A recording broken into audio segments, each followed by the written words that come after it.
Bonjour, ici Micheline Bourque, sommet du livre à faire, club de lecture à faire. Je suis un peu complètement excitée par l'idée de pouvoir parler à ce monsieur qui s'appelle Michel Bondoc.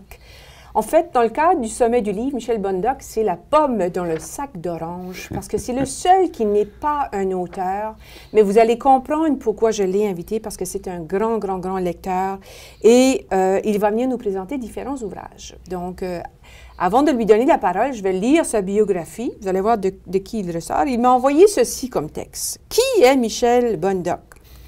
Transformer l'eau en vin, telle est ma devise depuis 57 ans. Créer des possibles, explorer de nouveaux espaces, accompagner le déploiement de potentiel, contribuer à améliorer la société, voilà d'autres manières d'exprimer ce à quoi j'ai consacré ma vie, en particulier avec le groupement des chefs d'entreprise depuis 1988. Oui, ça fait bientôt 30 ans. C'est pas croyable. Vas-tu célébrer? Oui. En grand? C'est sûr, oui. Excellent.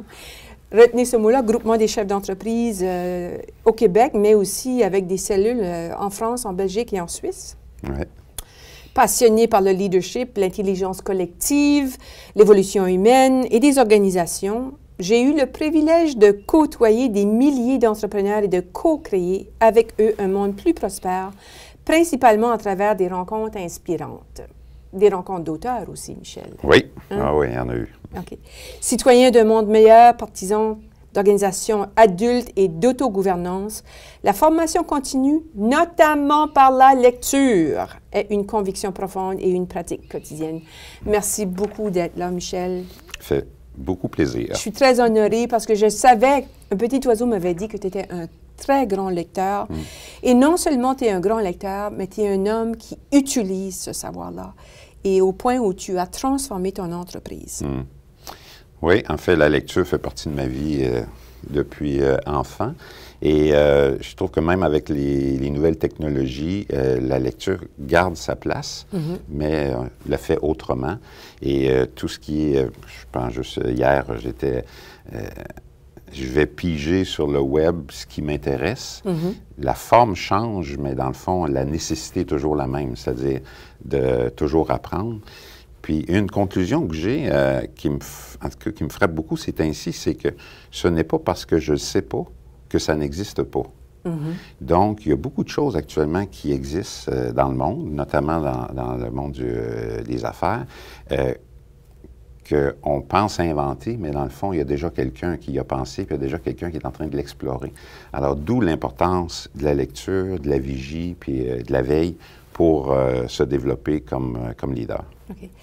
Michel Bondoc est quand même passablement connu ici au Québec. Le groupement des chefs d'entreprise, c'est combien de cellules partout au Québec? Combien d'entrepreneurs? C'est 2000 chefs d'entreprise, propriétaires de leur entreprise, qu'on rassemble dans des groupes de co-développement, on appelle ça des clubs.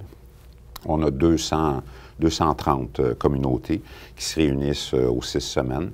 Et l'idée, c'est d'apprendre de l'expérience des autres. Okay. Alors, un peu dans le même esprit que votre club de lecture qui est partagé. En fait, le groupement est vraiment une formule de partage d'expérience entre entrepreneurs. OK.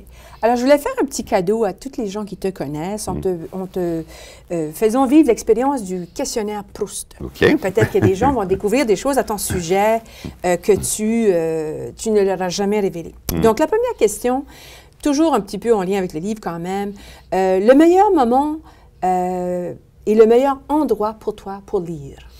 Le meilleur moment, c'est le matin. Okay. J'ai l'esprit plus clair. Et le meilleur endroit, j'aime bien mon patio dans ma cour. J'ai une petite cascade. J'ai fait un jardin japonais zen et l'ambiance prête bien pour rentrer dans le monde de la lecture. Excellent. Papier ou numérique? J'aime beaucoup encore le papier. Je transporte du numérique pour le pratique. Là. Quand je voyage, j'ai ça sur ma tablette. Mais la relation physique au livre est encore importante pour moi. Moi aussi. Un livre dont tu ne te débarrasseras jamais? Que je me débarrasserai jamais. Jamais. Je crois que c'est Reinventing Organization dont je vais vous parler tantôt. Wow! Une citation préférée? Tu me l'avais envoyée? Oui. C'est une citation dont je ne connais pas l'auteur, je l'ai peut-être inventée, mais c'est l'esprit humain va où il regarde. C'est un peu comme en auto. OK. En auto, quand on regarde à quelque part, automatiquement, l'auto, on s'en va là. Donc, à quoi je consacre mon regard actuellement? Ça peut être en termes de personnes, en termes de priorité, et je vais aller dans cette direction-là. Okay. Alors, pour moi, ma vie, c'est choisir qu'est-ce que je regarde, parce que je vais aller là où je regarde. Et tu m'avais aussi envoyé une citation dans le sens que nous sommes la somme de nos décisions. C'est un peu dans ce sens-là aussi. Oui, on est plus nos décisions que le fruit du hasard. OK. As-tu une préférence pour les auteurs anglophones ou francophones? Je suis très ouvert, surtout quand les anglophones sont traduits en français. C'est juste une question de familiarité de la langue française, mais je lis autant en anglais. OK, parfait.